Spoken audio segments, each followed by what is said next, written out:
Lo que yo esperaría es que al menos el Congreso tenga la propuesta de reforma de pensiones. Ya han habido 6 retiros de AFPs, ya el fondo se ha reducido a su mínima expresión.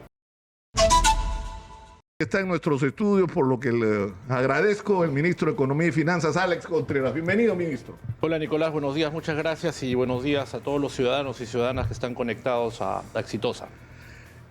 Yo entiendo porque conozco a varios de ustedes, digo, de quienes componen el gabinete, que es un gabinete fundamentalmente técnico, ¿no es cierto? Alex Contreras, por ejemplo, ¿de dónde viene? Viene del MEF, ¿no?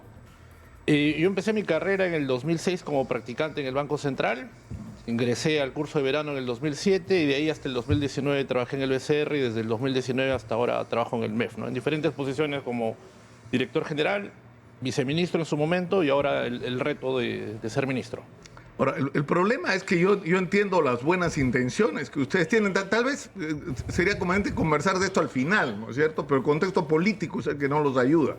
Es decir, toda esta situación tan dramática que ha llevado a las protestas, a la confrontación y la manera como se ha manejado el asunto desde el punto de vista político, a veces hace difícil entrar a discutir cosas como las que pretendemos discutir esta mañana y conversar esta mañana acá.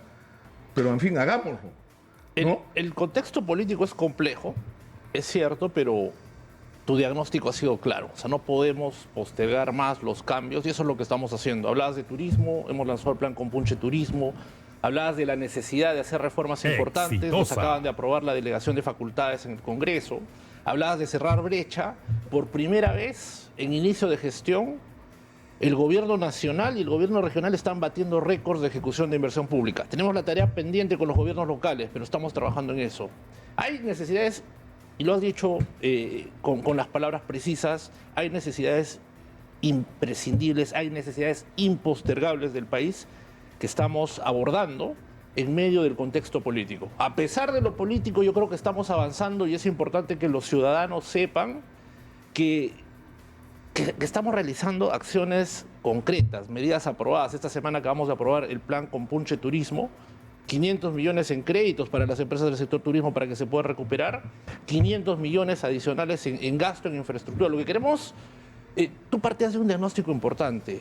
En la actualidad están llegando 2 millones de turistas, poco más de 2 millones de turistas al Perú. En algún momento llegaron 4 millones. Francia recibe 90 millones de turistas al año, España recibe más de 80 millones, México recibe 40 millones y Perú tiene atractivos suficientes como para competir a nivel internacional. Ministro, con otros países. Yo me canso de decirlo, porque tenemos lo que ellos tienen y más, porque tenemos la combinación de lo que ellos tienen, todo junto en un solo país. Efectivamente, y por eso estamos avanzando en en un circuito complejo, desde, por ejemplo, incentivos. Tenemos que cambiar la imagen internacional del país. Entonces, vamos a invertir en este momento 100 millones en campañas internacionales junto con Mincetur, PromPerú, para atraer nuevos turistas. Cuando lleguen los turistas al Perú, estamos invirtiendo en seguridad, porque una ingrata experiencia de seguridad puede simplemente tirar por la borda estrategia. ¿Qué más? Queremos mejorar la infraestructura para el turismo. ¿Cuál es la principal infraestructura? Aeropuertos.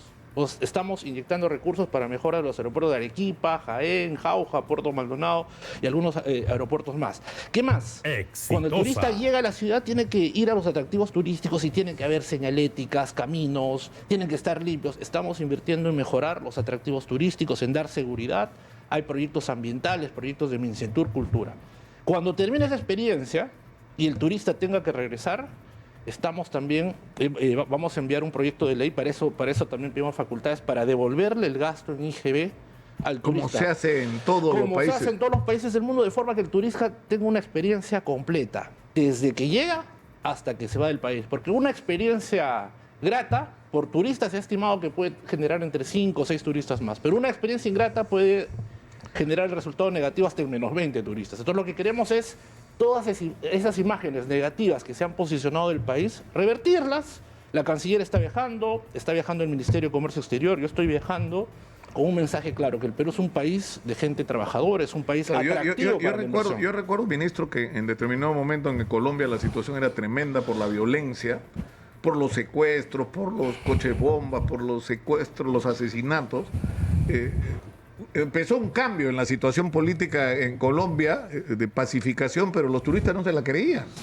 Entonces lanzaron una campaña que terminaba con la frase: el peor riesgo que corres en Colombia es querer quedarte, no querer irte, o algo así. Era la frase que me pareció extraordinaria, ¿no? Pero que el problema es que eso tiene que corresponderse con la realidad, ¿no es verdad?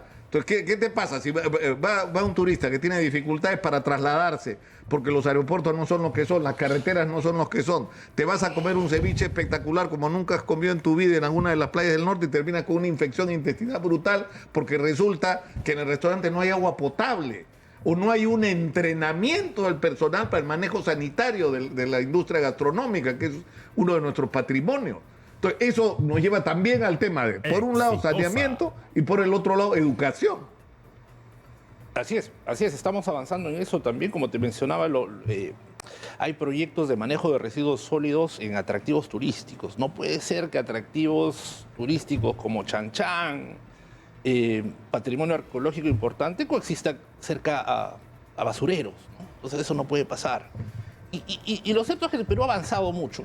Hemos recibido un golpe, es cierto, pero nos estamos recuperando y nos vamos a recuperar, y lo hemos dicho bien claro en la conferencia esta semana, no vamos a parar. Este es el primer paquete, el segundo paquete, perdón.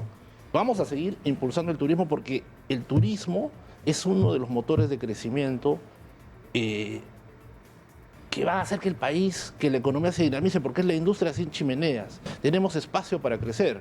Perú solamente atrae en ese momento, repito, 2 millones. Francia 90, España 80. Es una locura. Que lleguemos a 10 en 5 años o a 15, o sea, el impacto que eso puede tener en generación de divisas, en generación de empleo puede ser importante. Hay ciudades que se han desarrollado gracias al turismo.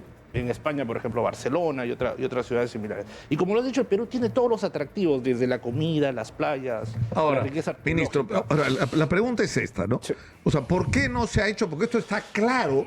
Yo me acuerdo cuando oír a mi padre hace 40 años hablar de esto, o tal vez más de 40 años, si empiezo a retroceder. Es decir, porque chequeaba la experiencia en España y decía, mira lo que están haciendo los españoles, porque esto nadie se lo regaló a los españoles, han trabajado para llegar a lo que tienen hoy.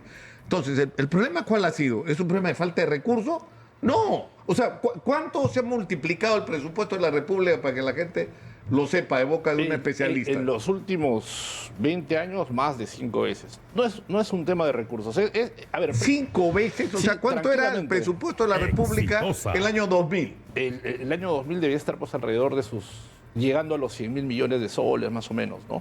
Más o menos. O sea, los 50.000 millones de soles. 50.000 en realidad. 50.000 más o menos. O sea, y 22 años después tenemos más de 200.000 millones de soles. Más de 270.000 millones de soles en presupuesto para el gobierno nacional, gobierno regional, gobierno local. Lo que pasa es que parte del diagnóstico. Primero, ¿por qué no se ha hecho a pesar de que el diagnóstico lo tenemos hace años? No te puedo responder esa pregunta, pero lo cierto es que ya lo estamos haciendo. Eso es lo primero. No se ha hecho, no sé por qué no se hizo, pero... No, pero no se ha hecho, ¿por qué? Porque no ha habido planes, no se ha hecho porque quienes han manejado los recursos no eran personas calificadas para hacerlo, y lo peor, no se ha hecho porque hemos tenido gente en los cargos claves de decisión, en qué se gastaba, en qué se invertía la plata, que estaban ahí para robar y de paso. Estaban para saquear. Se avanzaron algunos temas, pero... Por ejemplo, hay aspectos cruciales en los que no, y eso es lo que estamos haciendo, pero todavía hay una agenda. Y yo siempre lo he estado mencionando, la descentralización en el Perú ha sido un proceso fallido, imperfecto. No es un tema de espacio fiscal, el espacio fiscal hay, o sea, por eso, como prueba de ello, y lo dije en la entrevista pasada, al año se dejan de ejecutar más de 18.000 millones de soles. En promedio, las regiones ejecutan 70%. El año pasado Huánuco ejecutó menos del 40% y había regiones que ejecutaban la mitad de sus presupuestos para inversiones. Entonces, con lo que decías al inicio, o sea, ¿hay descontento de la gente? Sí. Y parte de este descontento no es tanto porque los recursos no lleguen, sino llegan a la región, pero no se ejecutan en la región, no se cierran brechas. Regiones que consisten en zonas muy ricas en actividad minera tienen todavía una serie de falencias. Y hay mucha heterogeneidad también en los recursos por región. Hay distritos en el Perú en donde la inversión per cápita puede llegar a los 250.000 soles, el presupuesto para inversión. Y hay otras regiones, otros distritos en el Perú donde el presupuesto per cápita, o sea, por persona, puede llegar a menos de 10 soles o 5 soles. Con eso no cerramos brechas, y por eso es que la estrategia del Ministerio de Economía y de este gobierno es avanzar en aquellos temas cruciales. Uno, mejora la ejecución. Y lo que has dicho es algo elemental e importante, avanzar en la eficiencia del gasto público. Esa es parte de la agenda que tenemos como MEF, que el Estado pueda comprar a precios adecuados, empezar a generar estos cambios que impactan en el ciudadano. Cuando tomé la cartera, el principal objetivo era reactivar la economía, generar empleo, hacer que esta conflictividad social no nos llevara por... No claro, tirara por porque la el borda problema los que avances. tenemos con la conflictividad social ahora es que se ha agregado, es decir, ya venía la gente con dificultades para recuperarse de lo que había significado para la pandemia y encima el tema de las protestas, los bloqueos, la cancelación, ¿no es cierto?, de reservas, lo que es profundizado una situación que ya estaba complicada. Es decir, en este momento hay, sobre todo las pequeñas y medianas empresas de turismo, donde la discusión no es qué hacemos, sino que el último apague la luz y cierren la puerta, porque no podemos seguir operando. ¿Cómo se va a hacer el salvataje de estas empresas? Primero, lo primero que hicimos fue flexibilidad tributaria. Postergamos el pago de impuestos, les permitimos usar los depósitos que usualmente están restringidos para el pago de impuestos. Segundo, acabamos de lanzar el plan, acabamos en realidad de aprobar el reglamento del programa crediticio Impulso Mi Perú, que son 2.000 millones de soles para créditos a las MIPES. De esos 2.000 millones de soles hemos separado 500 millones para las MIPES del sector turismo. Hay un paquete que se aprobó de compras para las MIPES. Es absolutamente cierto que si no logramos reactivar a las MIPES, salvar a las MIPES, no vamos a reactivar la economía del país. Y en eso quiero ser claro, por eso estamos pensando en estrategias adicionales en coordinación con el Ministerio de la Producción para hacer que estas empresas, que son el motor de crecimiento de nuestra economía, puedan avanzar, puedan recuperarse. Estamos avanzando, repito, en distintos frentes. Como te comenté en tu programa pasado, aprobamos la estrategia de desarrollo de la industria naval que va a ayudar a las MIPES manufactureras, las que producen cocinas, aparatos electrónicos, todo lo que es metalmecánica. Acabamos de lanzar el programa Compunche Turismo. Claro, pero el problema es que eso es un tema en que no se ha pensado. Por ejemplo, lo del CIMA, que a mí me parece extraordinario. O sea, si vamos a tener el desarrollo con el puerto de Chancay, más el puerto del Callao, más el puerto de Pisco, más toda la oferta portuaria que tenemos, necesitamos una industria astillera. Así es. ¿No? Porque la necesitamos para prestar servicios y para construir embarcaciones, es decir, y eso es industria. Pero es que no hemos pensado. Yo he escuchado a Guido Penano decir que una de las razones, y tal vez la principal por la que él se distanció del gobierno de Fujimori, que convocó al comienzo mucha gente muy calificada, fue el proceso que él definió como desindustrialización. Es decir, no solamente se desindustrializó, sino que no había un proyecto de industrialización. El proyecto era casi, por decirlo de una manera grosera, vamos a exportar piedras, porque las piedras se venden muy bien en el mercado mundial. Pero eso no es una visión de largo plazo, de futuro, ¿no? En la visión de largo plazo que tenemos, queda claro que tenemos que diversificar la economía. Tenemos que avanzar en nuestros pilares como son la minería, la agroexportación, que son sectores consolidados, pero aprovechar aquellos sectores que tienen enorme potencial. ¿Qué sectores tienen enorme potencial? Uno, el turismo. ¿Podemos ser una potencia turística mundial? Estoy convencido de eso. El sector forestal, país amazónico, muy productivos en lo que son crecimiento de árboles. El sector acuicultura, exportamos menos de lo que exporta Ecuador.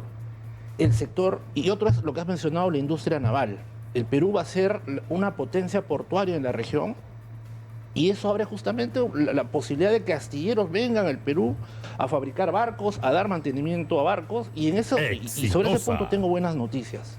A pesar de la conflictividad, hay importantes empresas internacionales que están evaluando la posibilidad de construir astilleros. Entonces, a través de sus embajadas han venido al Ministerio de Economía, probablemente estén visitando. No, pero es que han visto lo que ha empezado a hacer el CIMA y todos quieren hacer. Que además se trae abajo el mito de la empresa pública, ¿no? Porque el CIMA es una empresa pública, es una empresa de la Marina de Guerra del Perú. Es una empresa. Y es una empresa eficiente. Efectivamente, o sea, cuando se ponen los incentivos adecuados, las empresas públicas pueden funcionar bien. Y eso es lo que hemos tratado de hacer a través del FONAFE, empezar a poner indicadores que permitan justamente generar la eficiencia. Ministro, tenemos que ir a la pausa y quiero dejar en el aire la pregunta. En medio de todo esto, el tema del pago de impuestos, de las empresas que litigan con el Estado con la SUNAT años tras años y de repente resuelven que sí tiene que pagar o que no tiene que pagar 10 años después. Y lo que acaba de resolver el Tribunal Constitucional, y ustedes han emitido una declaración sobre este tema, Sobre eso quisiera que regresemos a hablar inmediatamente después de la pausa. Volvemos con el ministro de Economía. Mucho gusto. Está en nuestros estudios el ministro de Economía, Alex Contreras, que nos ha hablado, en primer lugar, no solo, pero fundamentalmente del tema de Punche, Perú en relación al turismo, ¿no es cierto? Sí. Pero yo hacía la siguiente pregunta. El Tribunal Constitucional ha resuelto modificar las reglas de juego con respecto al cálculo de los intereses por morosidades, es decir, cuando una empresa tiene una disputa por el pago de impuestos, el tribunal ha dicho que ¿no? Solo puedes cobrar intereses, en algunos casos por un año, ¿no? Así es. Y eso va a causar un gravísimo perjuicio. ¿Ustedes en cuánto calculan? Porque se ha especulado mucho sobre eso. Hay dos efectos perniciosos de la sentencia. Primero, el costo que puede significar para el país. Son 12.000 millones de soles de ingresos que ha ganado la SUNAT por la vía legal, porque al final que ya no los va a poder cobrar. Que ya no los podría cobrar. Ese es uno. Y lo segundo más importante es, para que un sistema tributario funcione, tiene que haber incentivos para el pago de impuestos. Lo que genera la sentencia del Tribunal Constitucional es un incentivo perverso a irte a la vía judicial, esperar que tu deuda, litigar por 10, 20, 30 años y esperar que tu deuda se licúe, de forma que si la SUNAT tiene la razón, terminas cobrando lo mismo sin intereses, sin compensaciones. En otras palabras, empresas que van a terminar financiándose con el Estado, uno, y dos, afectando a las empresas que sí juzgan. Yo no quiero estigmatizar a la empresa privada porque la empresa privada es la clave del motor del crecimiento. Claro, pero hay empresas y empresas. Hay empresas que tienen, o sea, lo que estás diciendo, Alex, sí. ¿No es cierto? O sea, ¿cuál es la imagen que te queda por una empresa que se esfuerza por ponerse al día, por pagar lo que debe, por cumplir con sus obligaciones tributarias, cuando ve que una empresa que no hace lo mismo, al final es premiada? Efectivamente es premiada porque, imagínate, vamos a suponer hay una controversia entre dos ciudadanos, uno dice que le dé 10.000, el otro dice que no le dé 10.000 soles. Pasan 30 años o 20 años y al final dice, sí, tenías razón, sí te debía 10.000 soles, toma tus 10.000 soles. En 20 años, esos 10.000 soles ya no valen 10.000 soles. Esos recursos se han licuado por la inflación.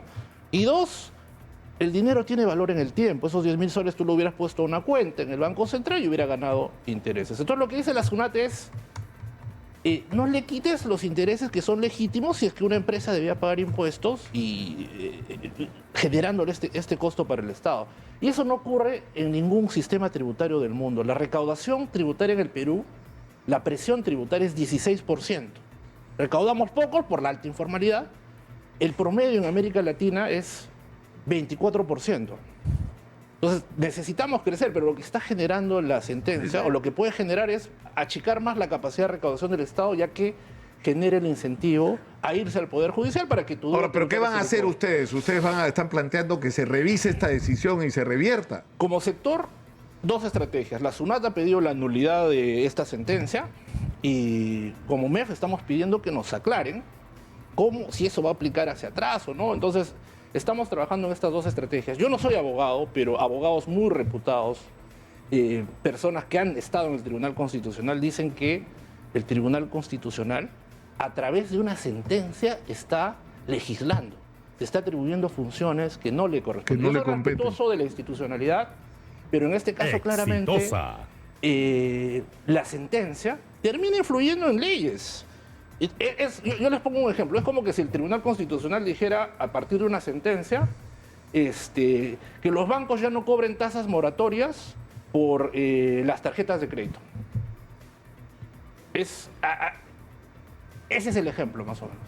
Pero en este caso no está, digamos... Claro, pero eso no es una atribución del Tribunal Constitucional. Eso es a lo que vamos. Eso es lo que están criticando claro. algunos abogados. Ahora, vamos a otro punto, que es el de las empresas, lo que están reclamando las micro y pequeñas empresas, sobre todo textiles.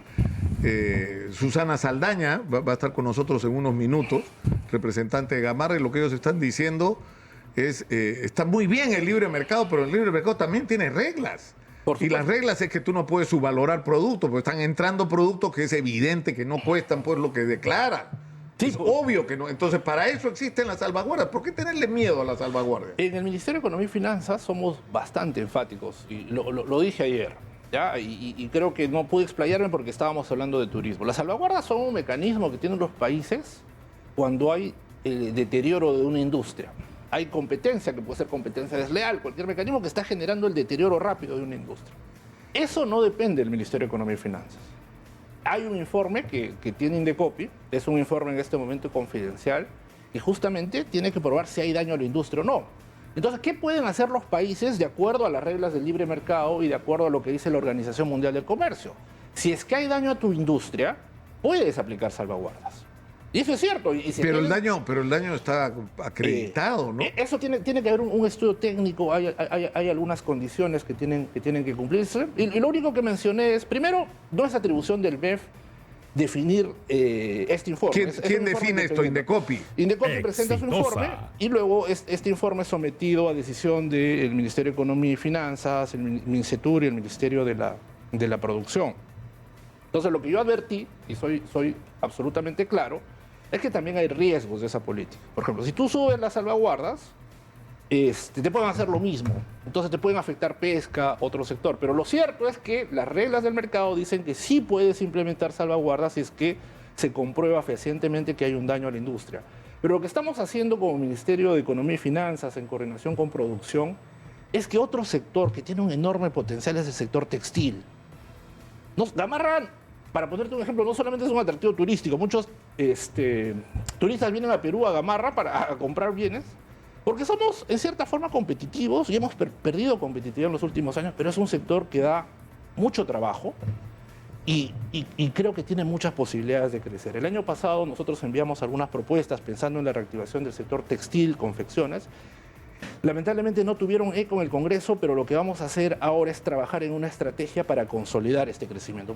La recuperación del sector textil puede ser clave también. Claro, pero por ejemplo, no, me acaban de escribir lo siguiente, me dicen que van a dar compras a través de Mi Perú, ¿no es cierto? Pero lo que hay en este momento son 167 millones que solo alcanzarían para atender a unas 1.000 MIPES, pero el problema es que, por ejemplo, en la industria textil de confecciones hay casi 100.000 MIPES. Ya, ¿no? Entonces, ¿cómo se va a hacer para que esto realmente, porque no es solamente comprarles, ¿no es cierto? Es resolver problemas, una política tributaria, acceso a un crédito barato, comprarle sus deudas, porque eso es otra opción también, ¿no? Eso es lo que estamos haciendo, Nicolás. El plan Impulso Mi Perú son 2.000 millones de créditos, de los cuales hemos separado 500 millones. Pero lo que quiero anunciar en tu programa es que vamos a reformular en coordinación con Produce el FAETEXCO, que es un programa que le da créditos a MIPES del sector textil y del sector confecciones. Entonces, ¿qué mejora le vamos a hacer al FAETEXCO? Hasta el momento se han colocado como 40 millones a tasas muy por debajo de las que una MIPE obtendría en el mercado, pero lo que queremos hacer para darle sostenibilidad al sector es implementar el bono del buen pagador que permita reducirle la tasa de interés con alguna serie de ventajas. Esto va acompañado del programa Impulso Mi Perú y estamos coordinando con el ministro de la Producción la posibilidad de aumentar esos 170 millones a un monto mayor. Por eso es que estamos coordinando con otros ministerios para definir cuál sería la demanda del sector textil y encauzar a las MIPES. En el caso del MEF estamos preparando un proyecto de ley. Eso lo vamos a tener que coordinar con el sector competente, que es Produce. Como MEF, nosotros velamos por la reactivación, pero cuando vemos potencialidades lo coordinamos con el sector, y si hay eco en el sector, yo espero que sí. Ahora, Alex, hemos estado hablando del problema de la ineficiencia en el gasto público y la inequidad, ¿no es cierto? Sí. Y yo he visto unos cuadros que son de miedo, que yo no sé si lo podemos retomar. Sí. ¿No? O sea, por ejemplo, el tema de la distribución del ingreso, del gasto per cápita. O sea, es una cosa monstruosa, ¿no? O sea, ¿cuál es la diferencia más extrema? La diferencia, tenemos que partir por diagnósticos realistas. Si te puedo mostrar, este es un gráfico que muestra, por ejemplo, esta es la inversión per cápita promedio en los últimos 5 años por distrito. Entonces hay distritos en donde, por ejemplo, se ha invertido en promedio 5 soles por habitante. Por año. Por año, en inversión pública. Y hay otros distritos en donde se ha invertido 250.000 soles, que son los distritos pues, que reciben el canon, una serie de regalías, producto de la extracción de recursos naturales. Esto lo estamos usando como base nosotros para la formulación del presupuesto. El presupuesto 2024 va a estar pensado en la reactivación, pero empezar a cerrar estas brechas Y si me lo permites, te puedo enseñar otro gráfico. Te voy a dejar esta presentación. El de la ejecución, que es el otro. Lo que te mencionaba, el tema de la ejecución también. Pero es que es para no creerlo. Esta es la ejecución del año 2022. Por ejemplo... O sea, ninguno llega al 100%. Ninguno llega al 100%. El año pasado Apurímac llegó al 91%, pero por ejemplo hay regiones como Huánuco, Ancash, Cajamarca, Huánuco, que menos del 50%, y en el caso de Huánuco 30,7%, como te mencionaba. Es decir, de dinero que recibe la región y los municipios y que no se ejecuta, que no se gasta simplemente. De cada 100 millones que le das a la región, solamente se han gastado 30 millones. Pero ha habido cambio de autoridades, estamos coordinando muy bien con los gobernadores regionales y lo que estamos viendo es que ya le estamos empezando a pero lo de Huánuco es espantoso, ¿no? Sí, sí. Pero es una cosa increíble, porque Cajamarca, que supuestamente es una región rica, 41% de ejecución. Ancash, que también es rica, 44% de ejecución. Lo que es increíble es Ica. Ica es, desde el punto de vista del punche empresarial, para usar el lenguaje que le gusta a usted, ¿cómo es posible que se haya ejecutado solo el 52%? Así es. O sea, por eso es que tú tienes barrio chino, pues, ¿cómo no vas a tener barrio chino?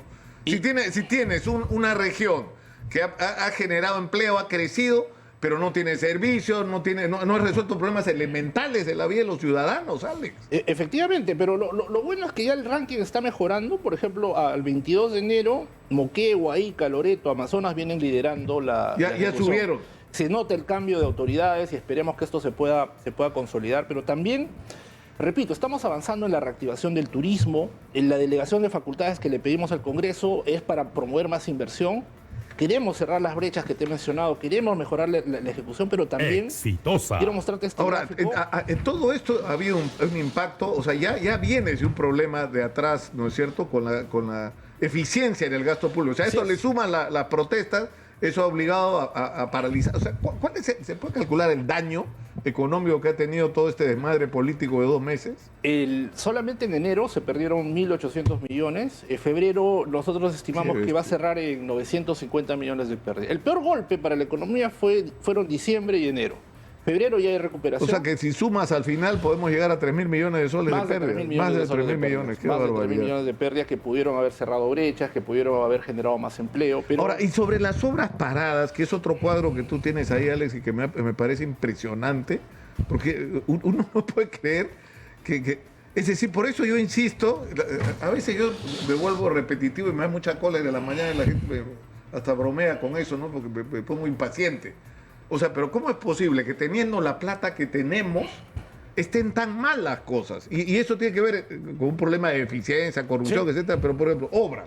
¿Cuántas obras están paradas en el Perú? 1.879 obras paralizadas, 351 están a cargo del gobierno nacional, 193 en el gobierno regional y 1.335 en el gobierno local. 1.879, si lo multiplicamos por lo que cuesta cada proyecto, estamos hablando pues de más de 5.000 millones de soles en infraestructura. Porque son infraestructura, ¿no? Que está deteriorándose en este momento y que no brindan ningún servicio al ciudadano. Por eso que dentro del Plan Compunche Perú también hemos incluido 300 millones de soles para la reactivación de estas obras. No nos podemos dar el lujo.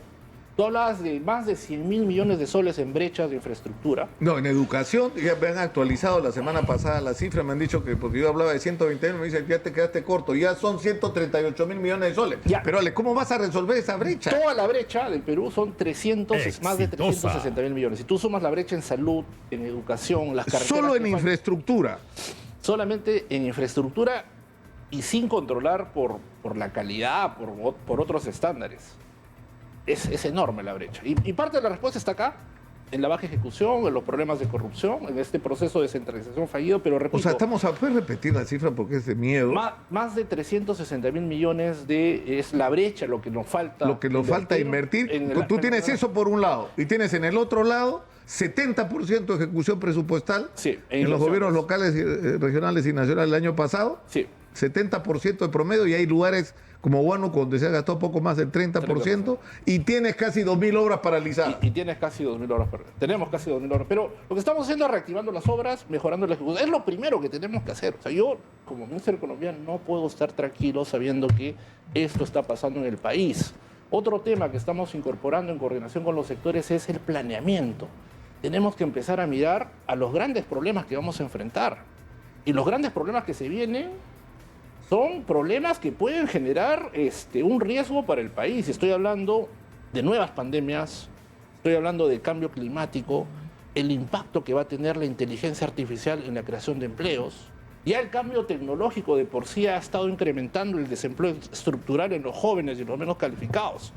La inteligencia artificial es un riesgo para todos, y no lo digo yo, lo dicen especialistas, economistas pero ese es el internacionales. problema. O sea, nosotros, por ejemplo, deberíamos estar discutiendo en este momento el contenido de nuestra educación para que esté al día con lo que es la competitividad en el mundo. Y estamos discutiendo de si los colegios tienen baños, Alex.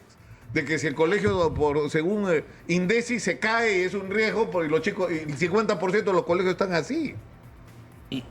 O sea, pero ¿cómo vas a hacer? Porque cuando yo pregunto, ¿cuál es el déficit? 138.000 millones de soles. ¿Y cuánto van a invertir este año? ¿4.000? Este año son 60.000 millones de soles de presupuesto para la inversión, pero lo que estamos haciendo... Pero para educación. O sea, el presupuesto de educación está alrededor de 18.000 millones de soles en lo que es en materia de inversión, pero lo que estamos haciendo es...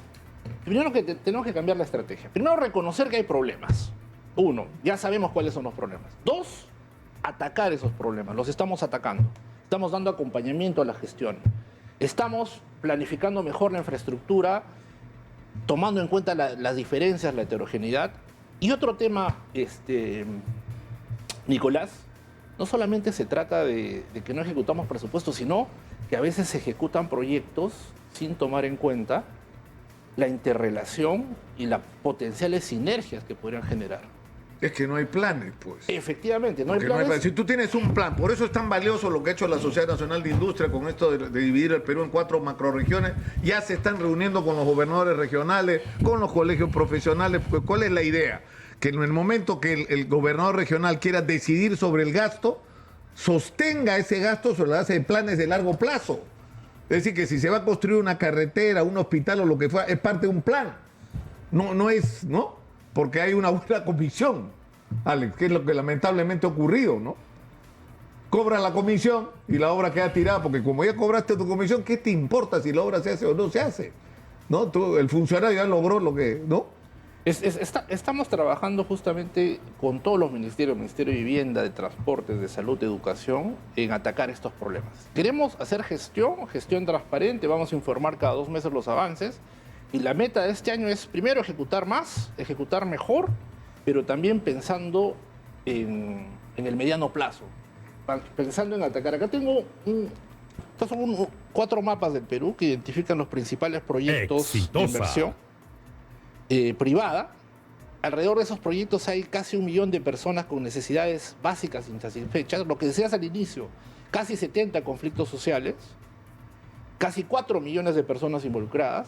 Entonces debemos empezar a construir infraestructura pensando en los efectos que pueden producir la sinergia. Si yo hago un aeropuerto, pero no hay un puente para ingresar al aeropuerto, no, claro, no va a funcionar. Entonces, Lucho Carranza, del Instituto de Gobierno de la Universidad de San Martín, va a presentar un libro. Yo he tenido acceso al material. Es espectacular, porque es por regiones. Y en realidad te llegas a la conclusión, revisando el material, de que todo pasa por infraestructura. Porque si quieres hacer turismo, necesitas infraestructura. Quieres hacer agricultura, necesitas cómo sacar los productos de infraestructura. Quieres desarrollar la minería, necesitas infraestructura. Para todo lo que quieras hacer, necesitas infraestructura. Y lo que no tenemos, o tenemos un enorme déficit, es precisamente en infraestructura. Hay 2 cambios que queremos hacer. Uno, retomar el planeamiento de la infraestructura a lo largo del tiempo. Nos estamos juntando con los gobernadores regionales para decir, ya, ¿cuáles son tus prioridades de aquí a los siguientes 4 años? Le estamos explicando cómo podrían financiarlas. 2, queremos usar el enfoque de corredores logísticos, corredores económicos. Cómo hacer que las obras de infraestructura se complementen entre sí y genere mayor impacto a los ciudadanos. Entonces estamos, como puedes ver, trabajando en diferentes frentes porque no nos queda de otra. Tenemos que trabajar en aquello que se ha descuidado en los últimos años, promover nuevos motores de crecimiento, promover reactivación, promover eficiencia.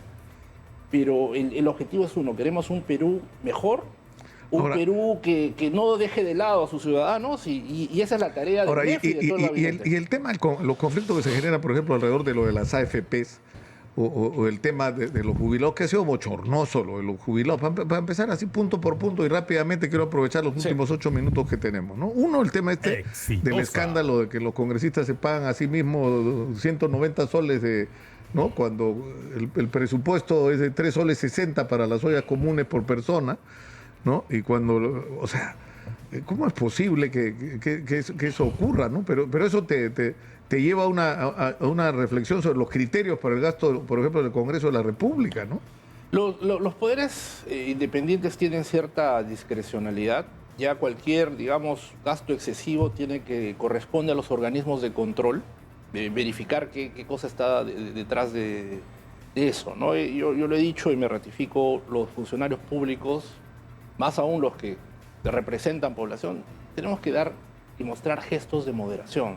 Tenemos que decir a la población que estamos trabajando con humildad, porque, mira, para ser sincero, yo vengo a desayunar, yo desayuné en la esquina de mi casa y pagué 6 soles mi desayuno. Quinoa con 3 panes, tranquilamente. Mucho. Barranco está un poco más caro, pero o sea, para eso recibimos un salario. O sea, yo repito, respeto... Claro, pero lo pagas con tu sueldo. Con mi sueldo. No le pasas también, la factura o el recibo al Ministerio de Economía. Pero repito, o sea, corresponde a los órganos de control, porque no estoy seguro si todos los congresistas están al tanto de eso, porque siempre hay oficinas especiales de administración, ¿no? Entonces, escúchame, eso se tiene que y el tema cuando se habla, yo creo que en algún momento vamos a tener la serenidad para evaluar de otra manera lo que ha sido la experiencia. Es decir, por ejemplo, se hizo el proyecto de las AFPs, que estuvo construido bajo el supuesto criterio. Yo entrevisté a Piñera, no al presidente, al hermano, al inventor de este modelo, ¿no? En esa época, y ofrecía pues una maravilla, que los jubilados por fin, los pensionistas por fin iban a tener. No ha sido un negocio para los pensionistas, Alex. Ha sido un negocio para las administradoras de las AFP, para los bancos, para la compañía de seguro, para cualquiera, menos para los... O sea, si los aportantes hubieran puesto su plata en una caja, hubieran ganado más intereses. Tendrían más de fondo ahora que lo que les da una AFP. Necesitamos una reforma urgente de pensiones, por eso que el Ministerio de Economía va a presentar su propuesta en marzo. Es una propuesta que aborda esta problemática, desde generar más competencia en el sector, incentivos a generar mayor rentabilidad, corregir también la heterogeneidad que existe a nivel de pensiones, ¿no? La pensión de los pescadores, de los militares, de la ONP. Esto implica un esfuerzo fiscal importante, por eso es que nos ha tomado tiempo, pero ya estamos cerrando una propuesta que esperamos consensuar a nivel del Ejecutivo.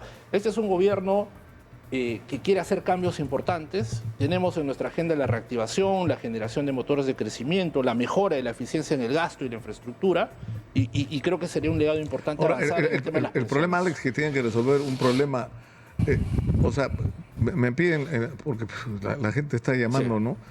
Puntualmente, el retiro de la AFP. La gente está pidiendo, ¿por qué? Uno, porque necesitan la plata, y otro, porque hay gente que siente que si les dan estas 4 IT que está pidiendo el Congreso, primero que es su plata, segundo que la necesitan en algunos casos, y tercero que alguna gente piensa que mejor es invertir su plata en otra cosa, que eso le va a incluso garantizar y dar más tranquilidad para su futuro, ¿no? Lo que yo esperaría es que al menos el Congreso tenga la propuesta de reforma de pensiones. Ya han habido 6 retiros de AFPs, ya el fondo se ha reducido a su mínima expresión. Entonces lo que yo entiendo la situación actual, pasa siempre, por eso es que los fondos de pensiones son obligatorios en la mayoría de países, porque siempre hay necesidades urgentes que atender. Pasó en la pandemia. La pandemia era perfectamente entendible, tenías que comprar oxígeno, medicinas. No, está claro. Pero ahora, sobre este punto yo creo que exitosa. Podemos coordinar mejor. Yo he explicado la posición del Ministerio de Economía, porque hay varios problemas que se vienen hacia adelante. También... No, porque hay otro tema, digamos, guardado la distancia con el FONAVI. O sea, el gobierno de Fujimori, es cierto, tuvo la virtud de amistarnos con la comunidad internacional y convertirnos otra vez en pagadores confiables. ¿Por qué? Porque pagamos nuestra deuda externa, de la que nos olvidamos era la interna. O sea, por ejemplo, el FONAVI. O sea, los presupuestos que se asignan para FONAVI, que en realidad es una devolución de plata que no es del Estado, era la plata que se le retuvo a los fonavistas. O sea, ¿cuándo se va a resolver esto? Hemos tenido reuniones con congresistas. En este momento el FONAVI, la comisión, tiene recursos para poder pagar una parte, no toda la deuda, pero al menos entender... Porque ganan 50 millones. Entender que es una... El estimado es alrededor de 1.500 millones. Entender que es una población, en muchos casos, vulnerable, pero hay algunas imperfecciones en la ley que dificultan el pago. Y le hemos pasado incluso, bueno, la comisión le ha pasado la propuesta de artículo para hacer estos cambios, pero igual dentro del MEF estamos evaluando algunas medidas de emergencia considerando el contexto.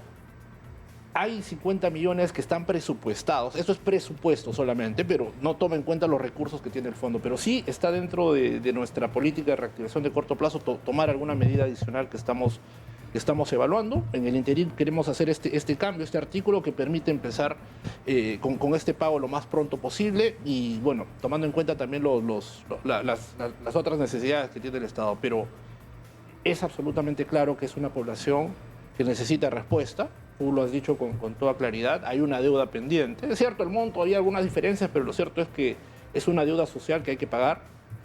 Y estamos avanzando en ese... Alex, te quiero pedir un favor. Sí. Yo sé, porque además te escucho y valoro lo que estás haciendo, que tu tiempo es oro en el sentido más literal de la palabra. Pero regálame, vamos a un corte brevísimo y regresamos, por favor. De acuerdo, porque además, Nicolás. si yo estoy conectado con los productores y no sabes la cantidad de gente que está llamando para plantear. Espero, creo que es importante. Yo creo que vale la comunicarnos con los pena. ciudadanos. Yo creo que vale la pena. Regresamos con el ministro de Economía. Está en nuestros estudios Alex Contreras, ministro de Economía y Finanzas. Hemos tenido una extensa e intensa conversación. Y yo tengo algunos asuntos puntuales. Los jubilados, hablando de deudas sociales. Una de las cosas que más ha irritado con el tema de los almuerzos, ¿no es cierto?, de las gollerías de los congresistas, es que el Estado le paga por sus comidas. En 3 días de comida de congresista es el equivalente a lo que recibe un jubilado en un mes. Eso no puede ser, no puede. Es decir, estamos diciendo el sueldo mínimo es en realidad lo mínimo que un ser humano necesita para vivir. Bueno, el jubilado gana la mitad del sueldo mínimo. No puede ser que eso siga así. O sea, ¿cómo se va? Pero en algún momento, porque venimos hablando de esto todos los años, es el tema, todas las campañas electorales, y el problema sigue igual. Hay un presupuesto aprobado. El presupuesto de este año va a tener un matiz diferente. No solamente queremos hacer un presupuesto más eficiente, sino también más equitativo. Queremos avanzar, como te he mencionado, en varios frentes. Estamos avanzando ya en cosas concretas y sí, es una agenda pendiente. Entonces, parte de la reforma de pensiones que queremos proponer es ordenar justamente la situación de los jubilados. El Estado tiene que dar algún tipo de protección. Por eso es que nos hemos pronunciado en contra de la sentencia del Tribunal Constitucional, porque afecta justamente la capacidad del Estado a atender esas necesidades que son urgentes de la población. O sea, 12.000 millones en costo, incentivos para no pagar impuestos. Queremos hacer una reforma de pensiones, tenemos una deuda con los fonavistas, las pensiones que no les alcanzan a los jubilados con una inflación que está alrededor de 8,7. Y por eso que el problema es complejo, pero estamos abordando la situación. Soy un hombre de retos, te reafirmo. Es una situación compleja, pero a nivel del Ministerio de Economía y Finanzas tenemos el equipo, tenemos el gabinete adecuado y no vamos a parar hasta generar mejoras significativas en el país. Y en esa línea estamos avanzando. Pero el problema, la traba, Alex, es decir, yo no, y lo dije al comienzo, yo no dudo de tus buenas intenciones, porque además tú eres un técnico, tú no eres un político, ¿no es cierto? Tú eres un hombre que viene del BCR, el Ministerio de Economía, que ha dedicado su vida a la gestión pública eficiente y con un criterio técnico. Pero estás atrapado en el mundo de la política al ser ministro. Ahora, ¿cuál es el problema? De que hay un país, o por lo menos una parte del país que está sublevado, haces una encuesta y la mayoría de la gente lo que sigue pidiendo es que se vayan todos, es decir, que se adelanten las elecciones, que las elecciones sean este año. El Congreso no se quiere ir, está claro, pero la presidenta que podría activar el adelanto de elecciones tampoco se quiere ir. Entonces, ¿cómo vamos a salir de este entrampamiento? Porque para hacer todo esto hay que tener un mínimo de estabilidad política. Nosotros, bueno, voy a hablar personalmente, yo no me siento atrapado por la política. Siento que desde lo técnico, desde la experiencia, podemos hacer cambios importantes en el país que ayuden más bien a mejorar el contexto político. Ya la gran decisión está en manos del Congreso. El Ejecutivo tuvo el gesto, enviamos 2 proyectos de ley, pero en el interín no podemos estar expectantes hasta que el Congreso tome la decisión. Y por eso estamos avanzando en estos temas que te he mencionado, porque son temas impostergables para el país. No podemos dejar que decisiones que no se toman generen más atraso en las decisiones importantes como infraestructura, cerrar brechas, atender a los jubilados. Por eso es que este gabinete hizo el gesto y estamos trabajando y esperamos que ojalá puedan llegar a un consenso en el Congreso muy pronto. La peor decisión que se puede tomar en este momento sería una renuncia de la presidenta, que abriría pues un espacio de anarquía en el país y Pero, o sea, por eso el mensaje ¿cuál es? Si el Congreso no adelanta las elecciones, nos quedamos hasta el 2026. Eso yo creo que es especular. Dejemos que el Congreso decida. Espero que se pueda iniciar en la siguiente legislatura el debate. Yo creo que la posición... se han ido logrando avances. El Ejecutivo va a insistir en dialogar con los congresistas de la importancia de que se pueda definir una fecha para las elecciones, pero en el interín, nuestro rol es, más allá de pensar si el Congreso se pone de acuerdo o no, es avanzar en todos los problemas.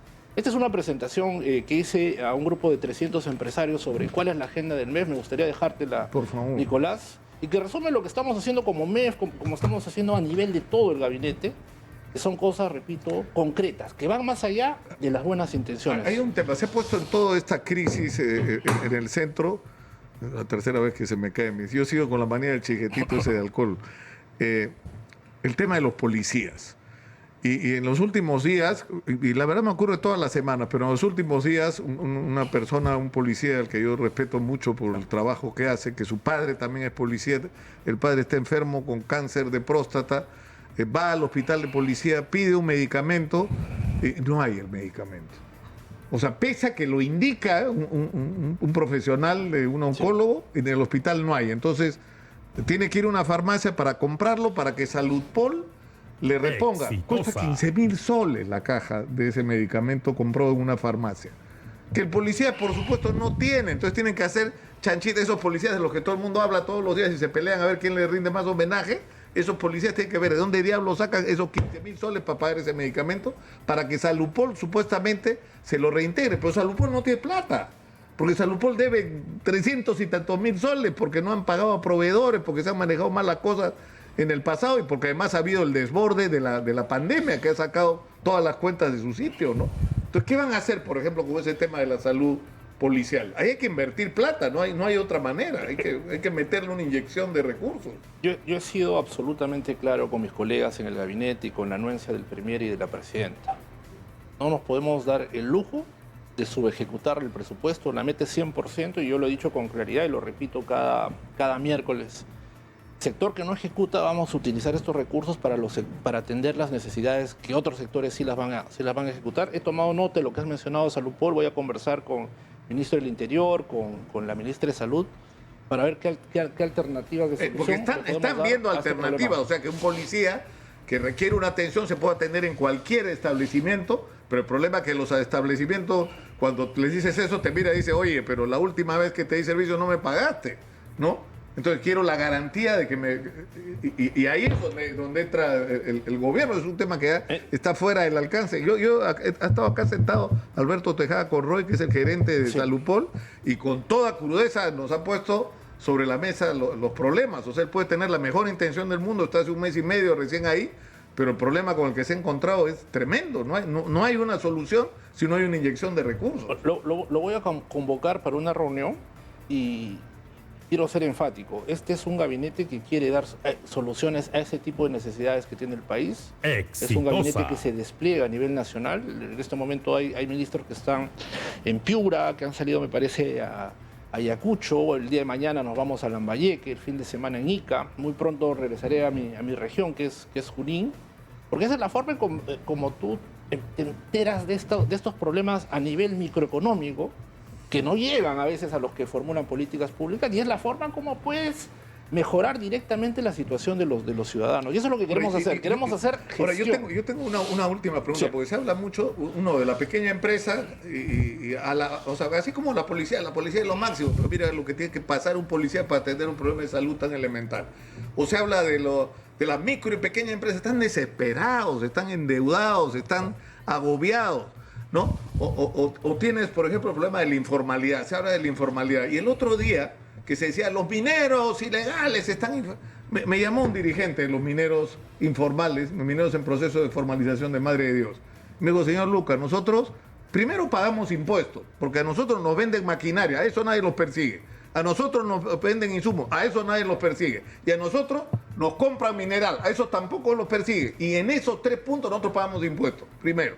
Segundo, queremos pagar impuestos. Para eso queremos formalizarnos, respetar los procedimientos de la minería moderna en términos ambientales.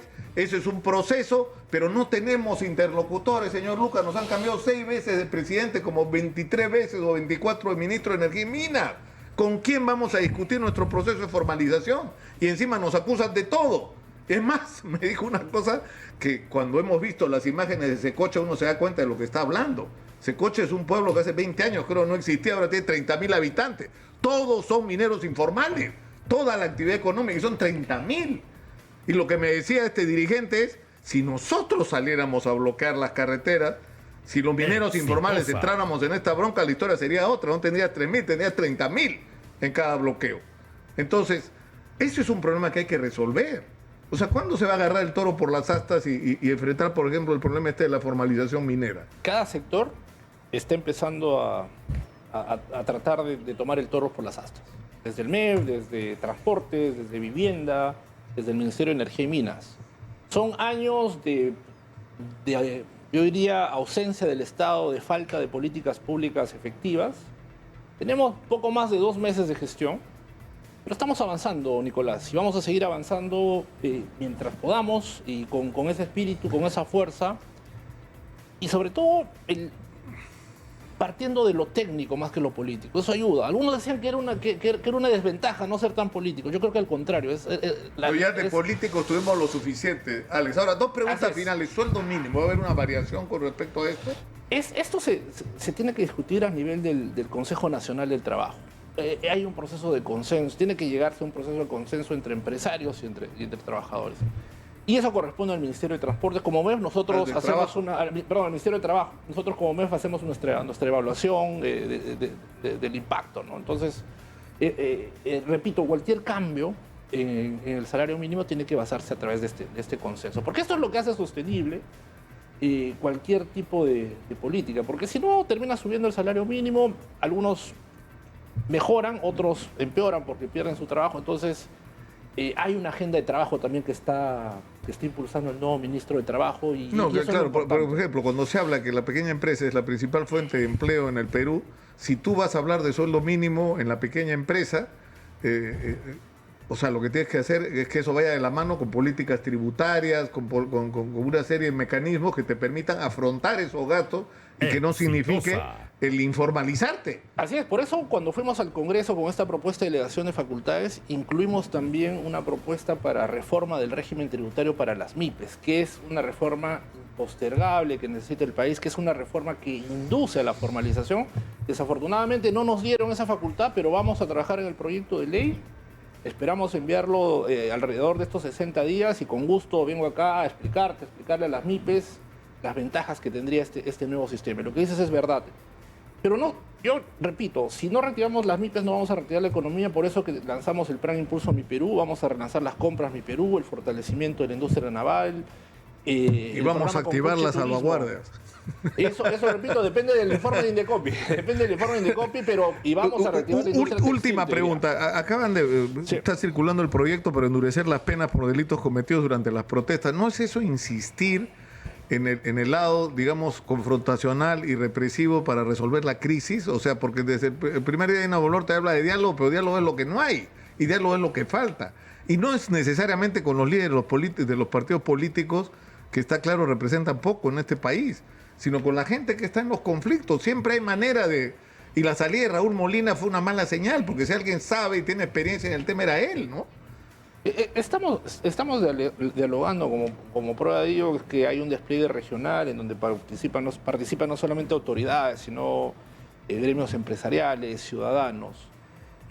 No tengo detalles de esa propuesta, lo voy a conversar en todo caso con el Ministerio de Justicia. En todo caso, no ha pasado a nivel de Consejo de Ministros, por lo tanto no puedo dar en este momento una opinión detallada del tema.